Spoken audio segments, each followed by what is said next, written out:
오늘 우리에게 주신 하나님의 말씀은 신약 성경 디모데전서 6장 11절에서 16절까지 말씀입니다.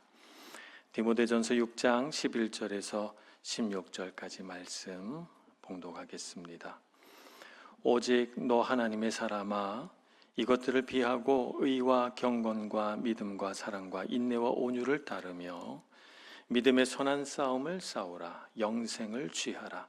이를 위하여 내가 부르심을 받았고 많은 증인 앞에서 선한 증언을 하였도다.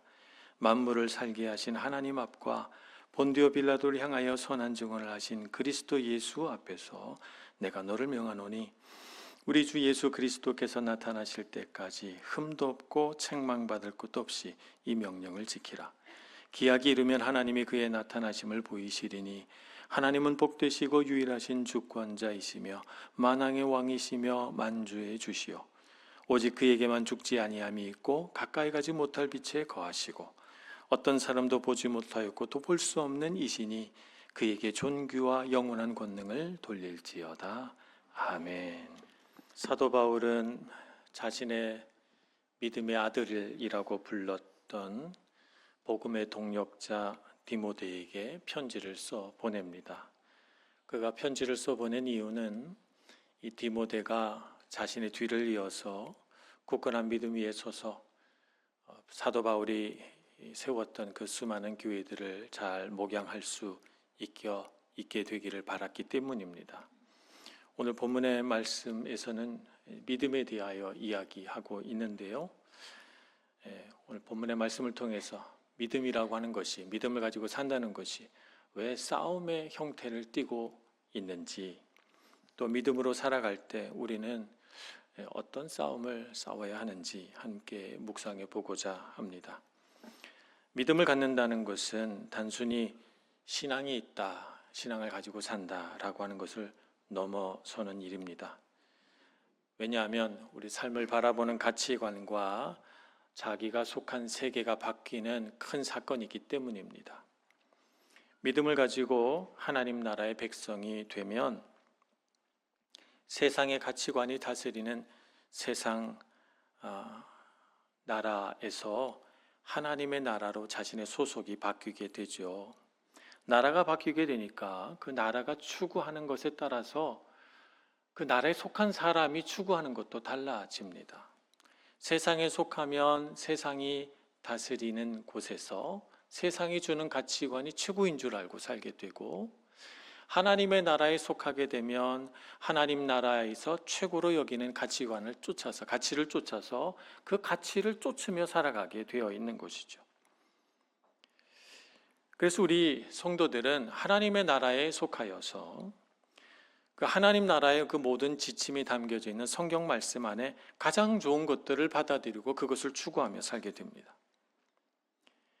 이렇게 세상에 속한 사람과 하나님께 속한 사람, 세상의 가치관과 하나님의 가치관은 매우 다르기 때문에 어떤 지점에서는 결국 충돌할 수밖에 없습니다. 물결을 따라서 떠내려가는 배는 아무 힘이 들지 않습니다만, 물결을 거슬러서 배가 올라가려고 하면 배는 끊임없이 동력을 필요로 합니다. 엔진을 가동하고 아니면 손으로 노를 젓거나 힘을 들여야만 이 배는 거슬러 올라가게 됩니다. 이처럼 믿음도 세상의 흐름과 가치관을 거스르는 거기 때문에 힘을 들여서 세상의 가치관에 거슬러서 올라가려고 하는 노력이 필요합니다. 그래서 믿음으로 살아가려고 힘을 쓰고 노력하는 것을 우리가 뭐라고 부르는가? 믿음의 싸움이다, 이렇게 부르는 것입니다. 12절에 믿음의 싸움이라고 하는 말이 나옵니다. 믿음의 선한 싸움을 싸우라, 이렇게 말씀하고 있죠. 여기서 싸움으로 번역된 헬라어 원어는 아곤입니다. 아곤. 이 단어는 원래 많은 사람들이 모이는 집회 장소나 경기장 같은 것을 의미하는 단어였지만 서서히 이 단어가 뜻이 바뀌어서 올림픽과 같은 운동 경기에서 선수들이 하는 달리기 경주나 레슬링 시합 같은 것을 의미하게 되었습니다.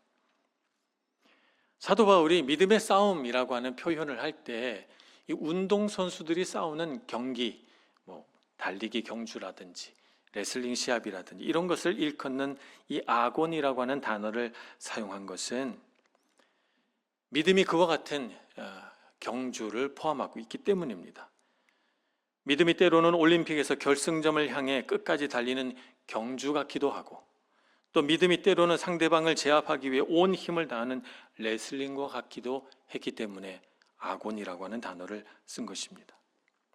모든 운동 경기에서 선수들은 승리하기 위해서 땀을 흘리고, 그리고 평상시에도 훈련하는 수고를 아끼지 않습니다. 때로는 눈물을 흘리기도 하고, 때로는 고통을 참으면서 오직 승리를 위해 자신의 모든 역량을 다 쏟아 붓지요. 이처럼 믿음도 우리가 이 땅에서 승리하기 위해 우리가 가진 모든 자원들, 우리의 땀, 우리의 노력, 우리의 눈물, 우리의 헌신을 다 지불하려고 하는 수고가 들어가 있습니다. 이것이 바로 믿음의 싸움입니다. 주님, 우리가 믿음의 싸움을 잘 싸워가기를 소망합니다.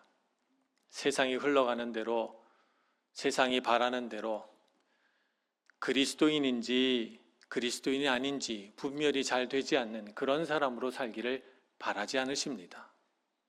분명히 세상과 구별된 하나님의 나라 사람으로서 세상을 거슬러 하나님께서 우리에게 명령하신 뜻을 이루고 살아가기를 원하시죠. 그래서 하나님 나라의 가치관들을 가지고 이 땅을, 이 세상을 거슬러 믿음으로 살아내는 우리가 되기를 간절히 소원합니다. 근데 믿음의 싸움이 세상의 싸움과 다른 점이 하나 있습니다. 세상의 모든 아곤, 세상의 모든 싸움은 결승점을 통과하기까지 누가 승리할지 모릅니다.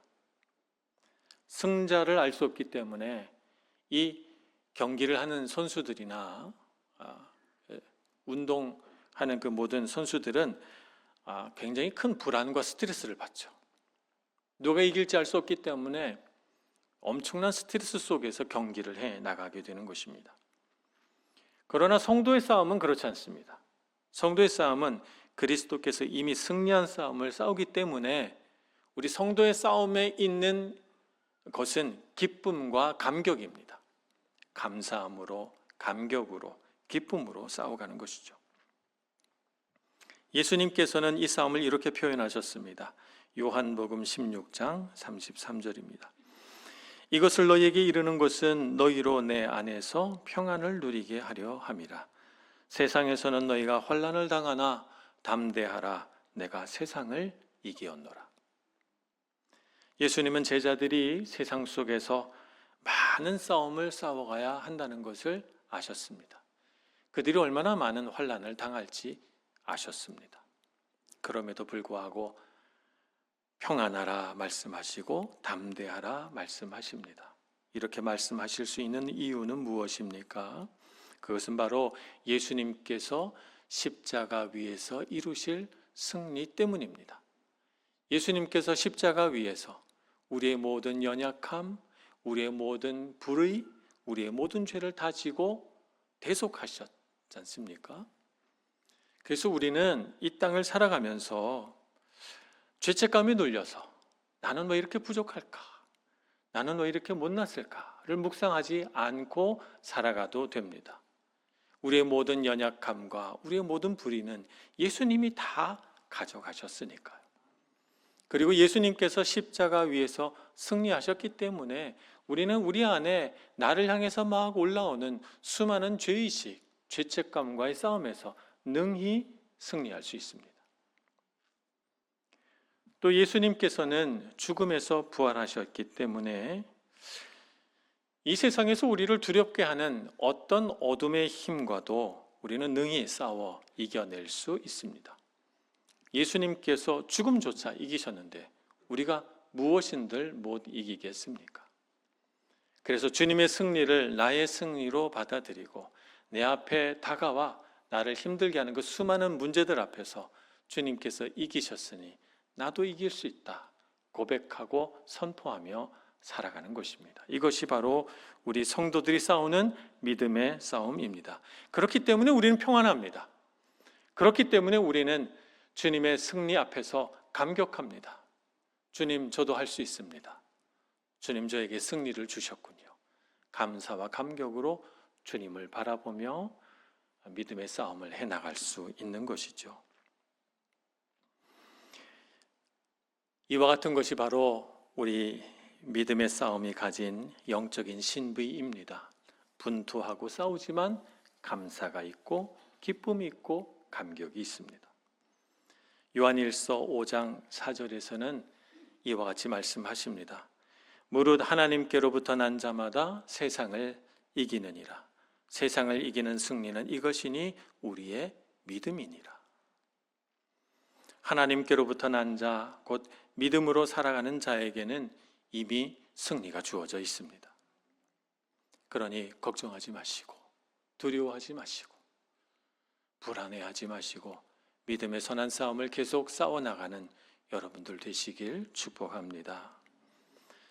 사도 바울은 환난 속에서도 성도들이 두려워하지 않고 믿음으로 견디고 싸울 수 있는 이유를 또 한 가지 말씀해 주셨는데요. 로마서 8장 37절의 말씀입니다. 그러나 이 모든 일에 우리를 사랑하시는 이로 말미암아 우리가 넉넉히 이기느니라. 세상에서 수많은 환난, 기근, 적신이나 위험이나 칼이 우리에게 다가와도 우리가 도살당할 양처럼 그렇게 죽임당할 짐승처럼 세상 앞에 작고 연약할지라도 우리가 넉넉히 이길 수 있는데 그 이길 수 있는 힘이 어디에 있습니까? 그리스도의 사랑입니다.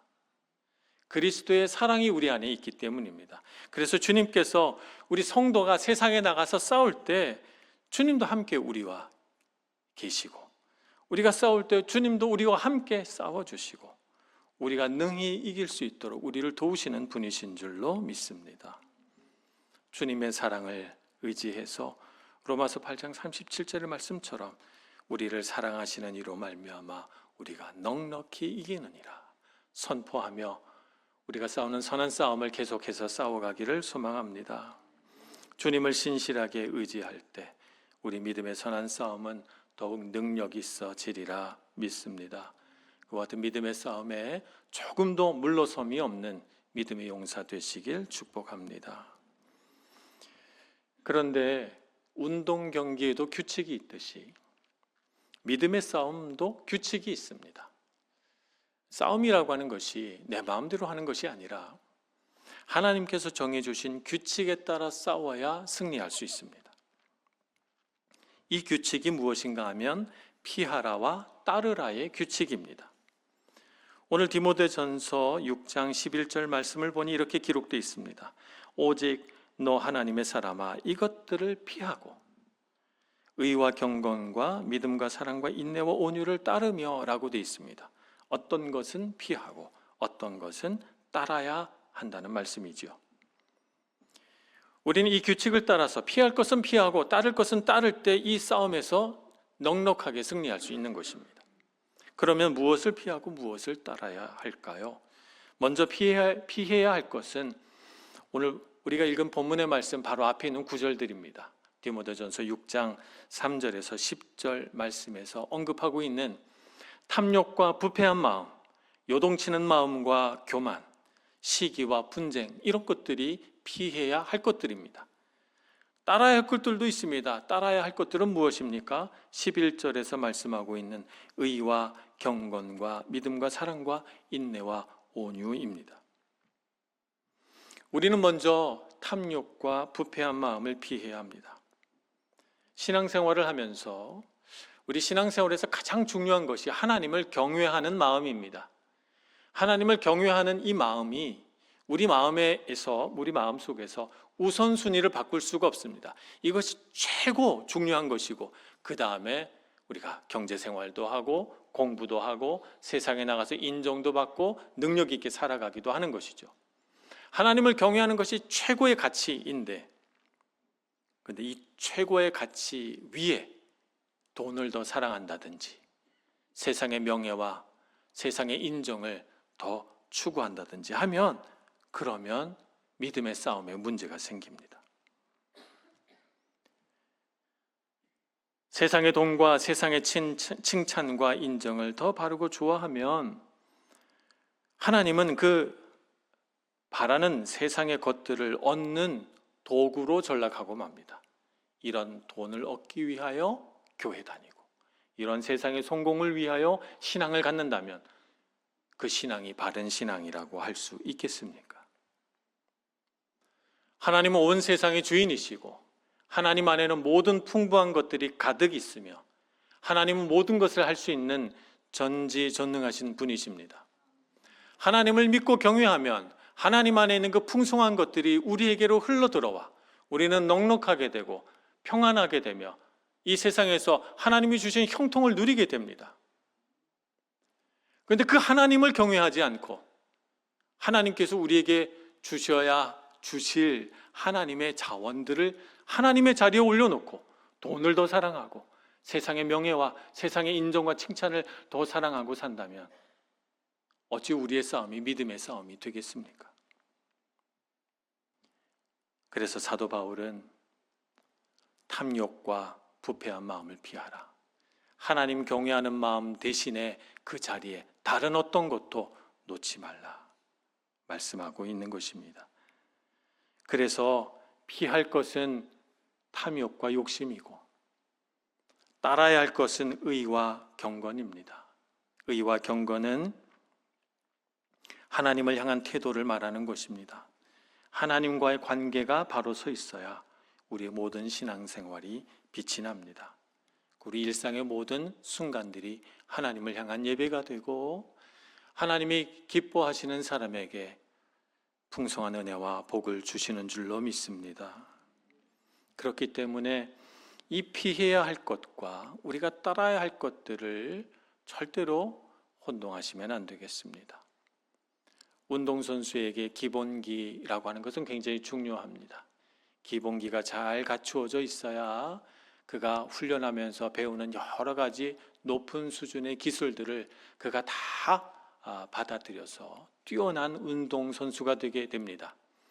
의와 경건은 무엇입니까? 우리 신앙생활의 기본기입니다. 기본기가 잘 닦여 있어야 하나님을 향한 태도가 바르게 세워져 있어야 그 이후에 하나님이 주시는 무수한 은혜와 복을 우리가 누려서 성장해 나갈 수 있게 되는 것입니다. 그러니 의와 경건이라고 하는 이 두 가지를 꼭 중요하게 여기고 따라가시는 여러분들 되시길 축복합니다. 운동선수에게 또 중요한 것이 있다면 지구력일 것입니다. 지구력이 있어야 달리기를 했을 때 결승선까지 포기하지 않고 달릴 수가 있습니다. 신앙생활에 있어서도 지구력은 참 중요합니다. 우리의 마음을 흔들고 영적인 체력을 바닥나게 하는 많은 일들이 있기 때문입니다. 이것을 피해야 할 것으로 설명하고 있습니다. 피해야 할 것은 무엇입니까? 요동치는 마음입니다. 쉽게 시험에 드는 마음입니다. 이것은 피해야 합니다. 좋은 일이 생기면 금세 좋아졌다가 나쁜 일이 생기면 금세 하나님을 원망했다가 조금 나의 마음을 힘들게 하는 사람이 있으면 시험 들었다고 교회 안 나오고 조금 교회에서 친절하게 해주면 이 교회는 사랑이 많다 그러고 나오고 우리의 신앙생활이 그렇게 우리 상황에 따라서 춤을 춘다면 어찌 신실하게 신앙생활을 해나갈 수 있겠습니까? 이런 사람에게 어떻게 신앙생활에 지구력이 있겠습니까? 금세 넘어졌다가 또 금세 쓰러졌다가 이렇게 신앙생활하지 않겠습니까? 우리는 우리 삶에서 하나님 신뢰하는 법을 배워가야 합니다. 그래서 피해야 할 것이 요동치는 마음, 시험에 쉽게 빠지는 마음이라면 우리가 따라야 할 것은 무엇입니까? 믿음의 인내입니다. 하나님을 바라보고 믿음을 가지고 끝까지 버티는 인내가 없이는 결승선에 도달할 수 없기 때문입니다.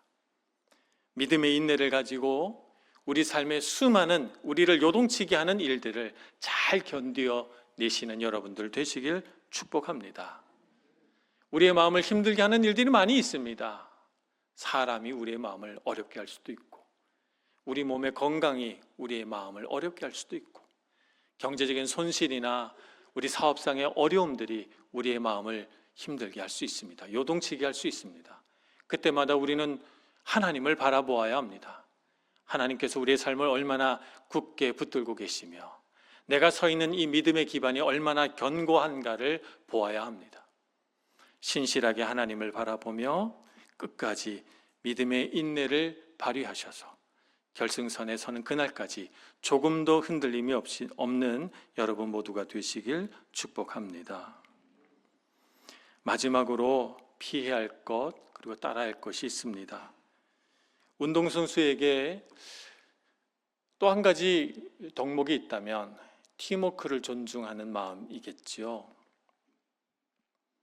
운동선수가 혼자만 잘한다면, 그래서 그 혼자만 잘하는 것으로 팀워크를 깬다면, 그러면 아무리 그 사람이 뛰어나도 그 팀은 승리할 수 없습니다. 손흥민 선수가 운동선수로서 크게 빛나는 이유는 그가 뛰어난 기량을 가진 선수이기도 하지만 팀워크를 굉장히 중요하게 생각하는 선수이기 때문입니다. 그래서 그는 골도 많이 넣지만 어시스트도 많이 합니다. 도움도 많이 줍니다. 그래서 축구를 잘 알고 있는 전문가들은 손흥민 선수를 굉장히 뛰어난 선수로 평가합니다. 팀워크가 중요합니다. 사도 바울은 신앙생활에 있어서도 팀워크가 참 중요하다고 말하고 있습니다. 그래서 우리 교회 공동체 안에서 피해야 할 것은 무엇입니까? 교만한 마음과 시기하고 질투하는 마음과 분쟁하는 마음입니다. 이것은 피해야 합니다. 교만한 마음으로 누군가를 자꾸 나와 비교하면서 나보다 더 돈이 많은가 적은가, 나보다 더 잘 나가는가 못 나가는가, 이렇게 비교하고 경쟁하는 마음은 우리의 마음을 어렵게 합니다. 그리고 그 입에서 아름다운 말이 나가지 않습니다. 시기하고 질투하는 말이 입술에서 떨어져 나가는 순간 누군가를 비난하고 누군가에게 불평하고 누군가의 마음에 상처를 주는 말들이 나가게 되죠. 그것은 우리 교회 공동체를 다 깨는 행동입니다. 예수님께서 자신의 십자가 보혈로 제자들에게 제자 공동체를 만들어 주시고, 또 제자들은 아시아와 유럽에 각지로 흩어져서 예수님의 피로 값주고 세우신 귀한 교회를 세우셨는데, 이 교회라고 하는 것이 공동체 아닙니까? 공동체가 잘 돼야 우리도 잘 되는 겁니다. 나만 잘 되고 공동체는 안 돼도 괜찮다라고 하는 마음은 있을 수가 없습니다. 우리 모두가 잘 되어야 하는 것입니다. 우리 공동체 안에 누군가가 잘 되면 함께 기뻐하고, 누군가가 아프고 힘들면 함께 고통하고 괴로워하며 그를 위해서 기도해 주는 공동체가 좋은 공동체 아니겠습니까? 그런데 시기하는 마음, 교만하는 마음, 분쟁하는 마음은 우리의 공동체를 갈라놓습니다. 우리 공동체를 편으로 가릅니다. 누구 편, 누구 편. 저 사람은 목사 편이야, 저 사람은 누구 편이야, 이렇게 가릅니다. 이런 공동체는 절대로 잘 될 수가 없습니다. 그래서 우리가 피해야 되는 것은 무엇입니까? 분쟁하는 마음, 시기와 질투, 그리고 교만한 마음들입니다. 이것은 피해야 합니다. 우리가 따라야 할 것은 무엇입니까? 온유함과 사랑입니다. 넓은 마음을 가지고 상대방이 가진 연약함과 약점조차도 관대하게 다 수용하고 받아들일 수 있는 온유함. 내가 이 세상에서 비록 작은 자일지라도 내 공동체 안에서 누군가 잘 되면 진심으로 기뻐하고 박수 쳐주고, 누군가가 힘들고 어려우면 그거 잘 됐다라고 하는 마음이 아니라 정말 아파하고 그를 위해서 진심으로 기도해 줄 수 있는 뜨거운 사랑이 우리 안에 있어야 할 줄로 믿습니다. 그래서 분쟁하는 마음은 피하고 온유와 사랑은 따라가야 합니다. 그래야 우리가 믿음의 싸움을 잘 싸워 나갈 수 있는 것입니다. 그러니 여러분, 오늘부터 우리 결단하기를 소망합니다. 피해야 할 것들이 무엇인가 마음에 꼭 명심하고 따라야 할 것들은 무엇인가 우리 마음에 담아서 우리의 발걸음이 피할 것은 피하고 따를 것은 따를 수 있는 견고한 믿음의 발걸음 되기를 간절히 소원합니다. 이렇게 믿음의 선한 싸움을 다 싸운 후에 우리가 얻게 되는 승리의 면류관은 영생입니다. 우리가 이 고된 싸움에 초대된 이유는 하나님께서 우리를 고생시키기 위함이 아닙니다. 영생이라고 하는 찬란한 상급을 주시기 위함이죠. 운동선수는 고된 훈련을 견디면서 훈련하는 이유가 금메달이라는 목표가 있기 때문입니다. 우리의 모든 인내와 믿음의 싸움 끝에는 반드시 하나님이 약속하신 영생이 기다리고 있습니다. 사도 바울은 디모데에게 이를 위하여 내가 부르심을 받았다라고 상기시켜 줍니다. 세상의 싸움은 이겨도 허무함이 남습니다. 화려한 박수갈채 뒤에 뒤돌아 서는 순간 외롭기도 하고 허무하기도 합니다. 또 승리하여 얻은 명예와 상금과 인기는 금세 사라지기도 합니다.